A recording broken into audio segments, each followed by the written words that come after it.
Mike, why is there a political headline inside the dinosaur case? Because it said the plan was a fossil, I assumed that meant ancient, valuable, and slightly dusty. That is exactly why we need this museum. A headline can sound certain before we know what it actually means. Today, we are using imaginary examples, not unverified current news, to practice 3 questions. What happened? What was promised? And who is interpreting it? So the ticket booth accepts curiosity but not rumors. Correct.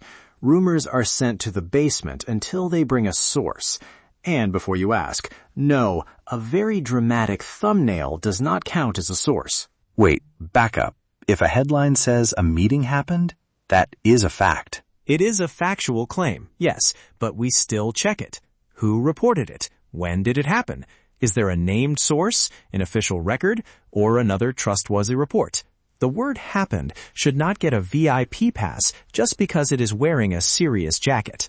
I have placed a velvet rope around Exhibit 1. The sign says, Imaginary Fact Fossil. Handle with evidence. Good. Now imagine a report that says, a public meeting took place in Islamabad on Tuesday. That is the part we can investigate.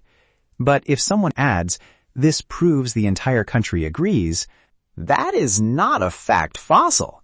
That is a fact fossil wearing a parade costume. Exactly. One event does not automatically prove everyone's opinion.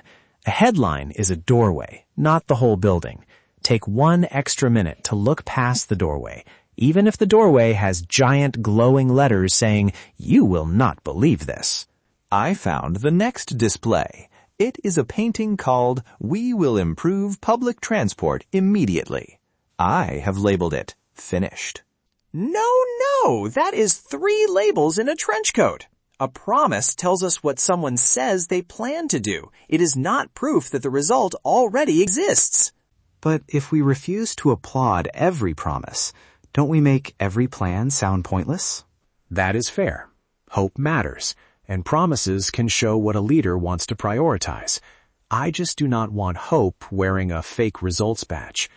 We can ask what happens next.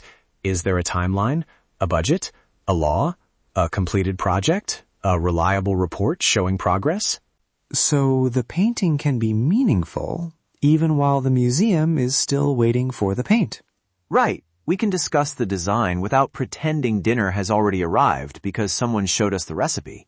Now the opinion mirror. I see one reflection saying, a sensible announcement, and another saying, a complete disaster. The mirror is very dramatic. The mirror is not reporting the event, it is showing reactions to it. Compare these 2 imaginary headlines. Officials announce a transport plan, and officials finally admit transport is a mess. The first may describe an announcement. The second adds interpretation through the words finally and mess. So an opinion is not automatically false? Exactly. People can interpret the same event differently. The important thing is to recognize the interpretation as an interpretation, then ask what evidence supports it. Respectful disagreement is allowed in this museum. Shouting at the mirror is discouraged because the mirror has excellent lawyers. I have solved the whole system. Every headline is now labeled very important. Important to whom? For what reason? Hang on, Mike. Loudness is not evidence, and confidence is not context. Then I need a question mark badge. You do. When you hear a political story, pause before repeating it. Ask, what actually happened?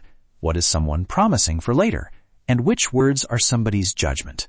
Fact, promise, opinion. 3 labels, 1 less confused listener. That is today's family challenge. Choose 1 news story, read beyond the headline, check the date and source, and see whether your family can find all 3. No shouting required. The museum motto is simple. Check the label before repeating the headline.